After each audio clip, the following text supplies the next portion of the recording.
Guys, welcome back to my channel. और आज हम इस वीडियो में बात करने वाले हैं द्वारिकापुरी यात्रा के बारे में। दोस्तों, आज हम इस वीडियो में जानेंगे द्वारिकापुरी कैसे जाना है, कहाँ रुकना है, क्या भोजन व्यवस्था है, कितने का बजट बनेगा और कितने दिन का आप टूर प्लान बनाएं, तथा द्वारिका का धार्मिक महत्व क्या है। दोस्तों, इस वीडियो में मैं आपको यहाँ संपूर्ण जानकारी दूंगी, तो इसलिए इस वीडियो को पूरा देखें अंत तक, ताकि जब आप द्वारिकापुरी जाने का टूर प्लान बनाएं तो ये वीडियो आपकी कुछ हेल्प कर पाए। दोस्तों, वीडियो में जुड़े रहें।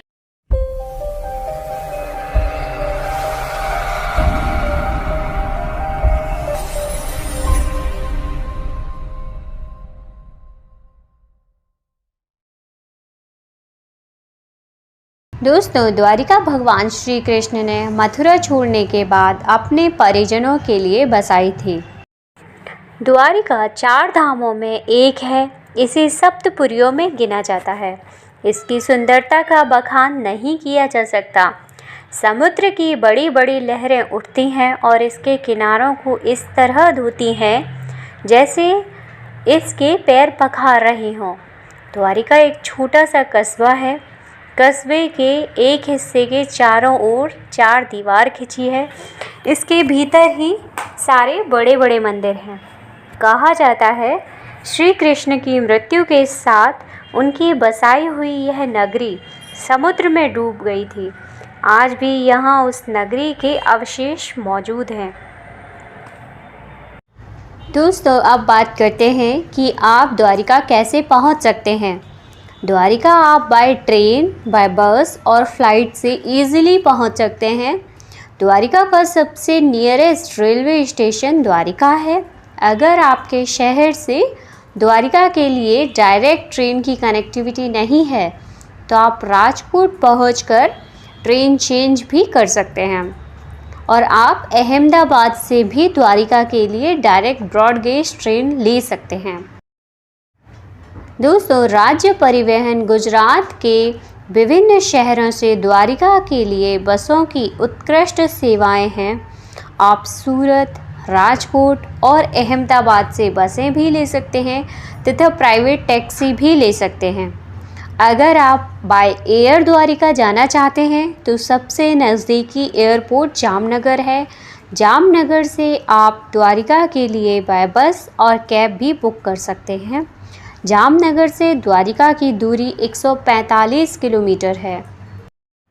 दोस्तों, अब हम द्वारिका पहुंच चुके हैं तो सबसे पहले द्वारिकाधीश मंदिर के पास ही गोमती घाट बना हुआ है, तो हम सबसे पहले गोमती घाट में स्नान करेंगे, क्योंकि गोमती घाट का स्नान बहुत ही शुभ माना जाता है। गोमती घाट पर गोमती नदी और समुद्र का संगम होता है, इसलिए यहाँ का स्नान बहुत ही शुभ माना गया है। दोस्तों, इस घाट पर ही गोमती माता का मंदिर भी है, तो आप इस मंदिर में दर्शन करना ना भूलें। दोस्तों, गोमती घाट पर और भी छोटे छोटे बहुत से मंदिर बने हुए हैं, तो आप उन मंदिरों में भी जाकर दर्शन कर सकते हैं। चलिए दोस्तों, अब बढ़ते हैं द्वारिकाधीश मंदिर की तरफ। आप मन में जय श्री कृष्ण का जाप करते रहिए और मंदिर में प्रवेश के लिए 2 द्वार हैं, एक मोक्ष द्वार, दूसरा स्वर्ग द्वार। हमें मुख्य द्वार से मतलब स्वर्ग द्वार से प्रवेश करना है। दोस्तों, मंदिर परिसर के अंदर मोबाइल, पर्स और गाड़ी की चाबी अलाउड नहीं है, तो आप अपना ज़रूरी और कीमती सामान मंदिर परिसर में बने लॉकर में रख दें।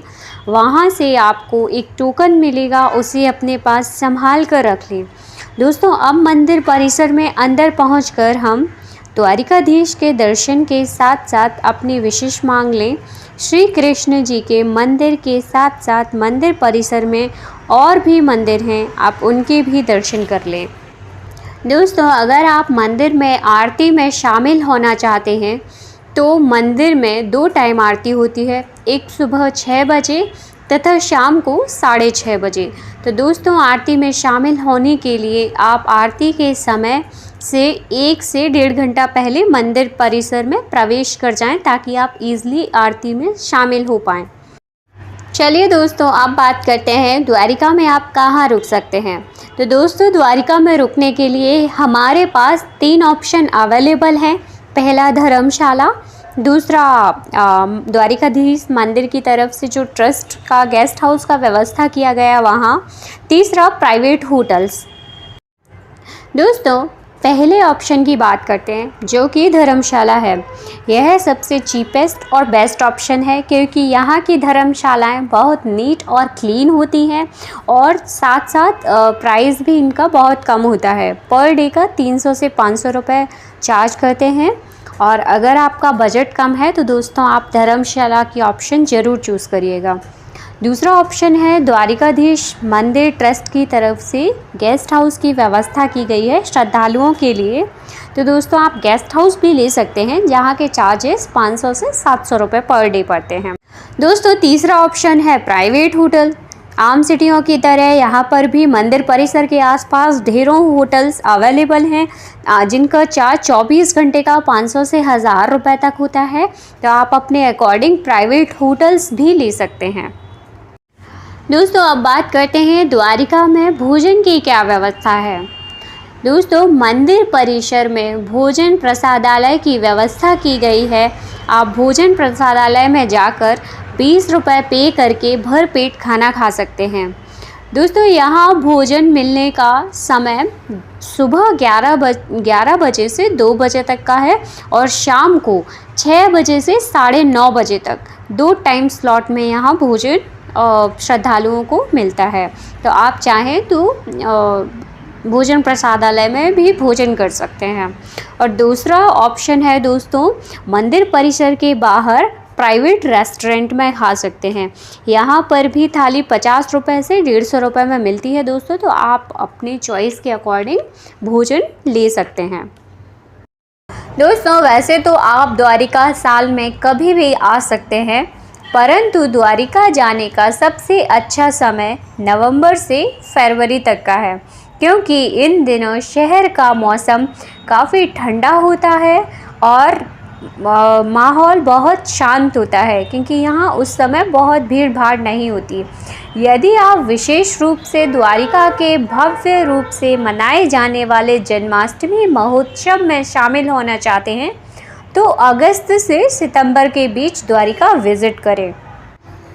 दोस्तों, द्वारिका घूमने के लिए 2 दिन का समय पर्याप्त है। पहले दिन आप द्वारिकाधीश मंदिर में प्रभु श्री कृष्ण का दर्शन करिए और दूसरे दिन हम जाएंगे द्वारिका के आसपास जो भी विजिटिंग प्लेस हैं उन्हें देखने के लिए। तो दोस्तों, 2 दिन द्वारिका घूमने के लिए पर्याप्त समय है। चलिए दोस्तों, अब यह जान लेते हैं द्वारिका में क्या क्या विजिटिंग प्लेस है और किस माध्यम से हमें इन विजिटिंग प्लेस पर घूमना है। सबसे पहले स्थान में पंचनंदा तीर्थ है। दोस्तों, मंदिर परिसर के ठीक पीछे जो गोमती घाट था, गोमती घाट से ही एक सुदामा सेतु बना हुआ है जो कि केबल ब्रिज है। तो इस ब्रिज से आपको गोमती घाट से उस पार जाना है और इस ब्रिज को क्रॉस करने के लिए आपको लेना होगा एंट्रेंस टिकट जो कि 10 रुपये का एडल्ट के लिए है और बच्चों के लिए 5 रुपये का है। टिकट लेने के बाद हम सुदामा सेतु होते हुए पंचनंदा तीर्थ जाएंगे।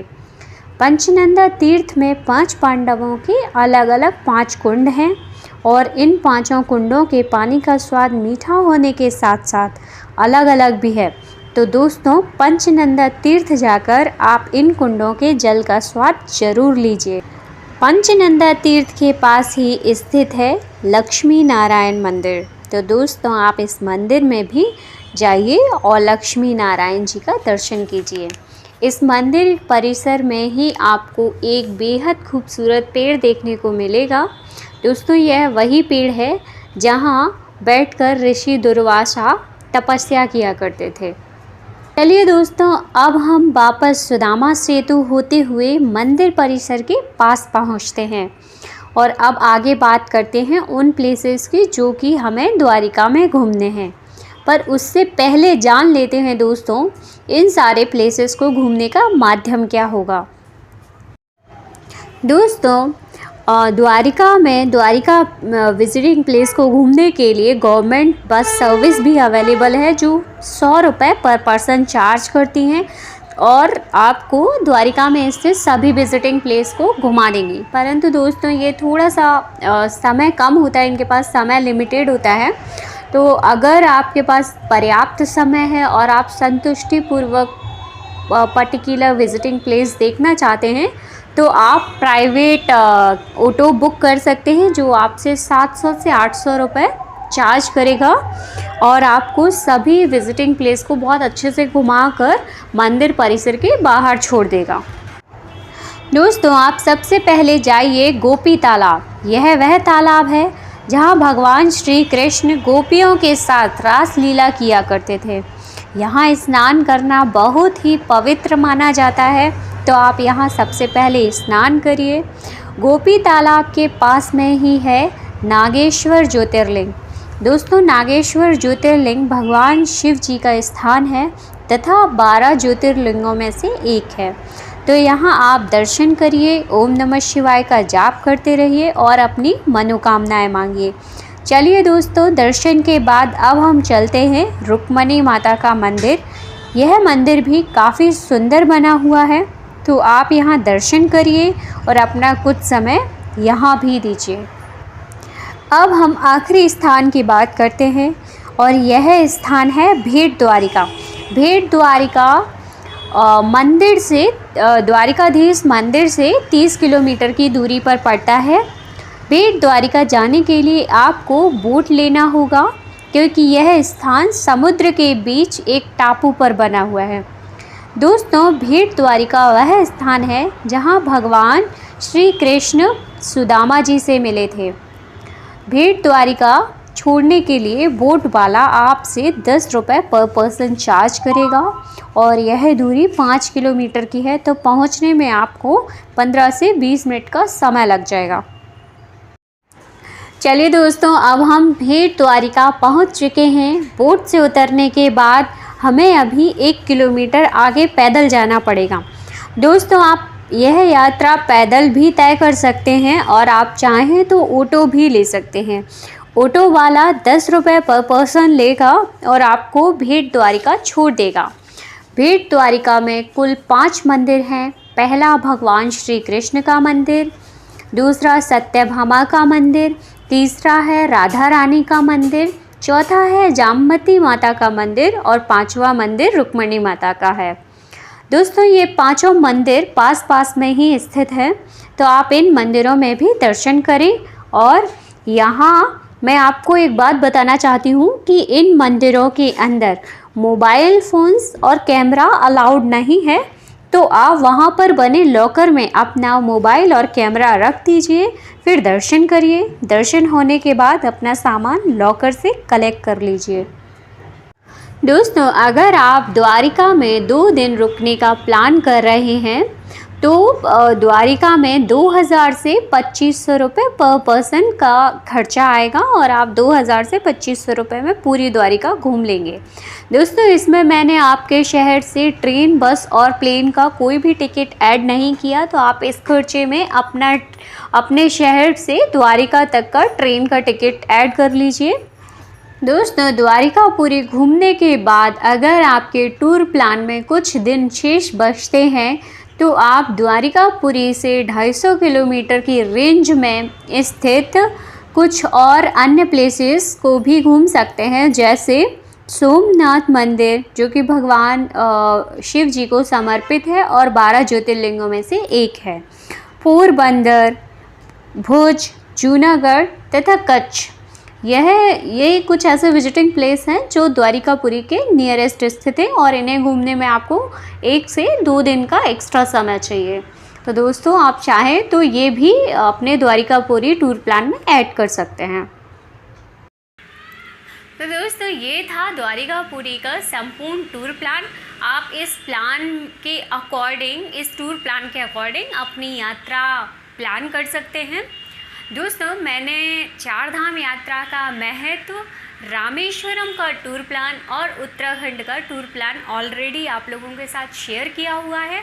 अगर आप वीडियो देखना चाहते हैं तो मैं आपको तीनों वीडियोस की लिंक डिस्क्रिप्शन बॉक्स में शेयर कर दूंगी, वहाँ से क्लिक करके देख सकते हैं ताकि आपको ज़्यादा परेशानी ना हो। और दोस्तों जल्द ही मैं आपके लिए जगन्नाथपुरी का टूर प्लान भी शेयर करूंगी, तो ऐसे अपडेट्स पाने के लिए चैनल को सब्सक्राइब करके बेल आइकन भी प्रेस कर लें। और अगर आपको ये वीडियो पसंद आई हो, आपकी कुछ हेल्प कर पाए, तो वीडियो लाइक करके शेयर करना ना भूलें। आज के लिए सिर्फ इतना ही, मिलते हैं नेक्स्ट वीडियो में नेक्स्ट टॉपिक के साथ। तब तक के लिए धन्यवाद दोस्तों।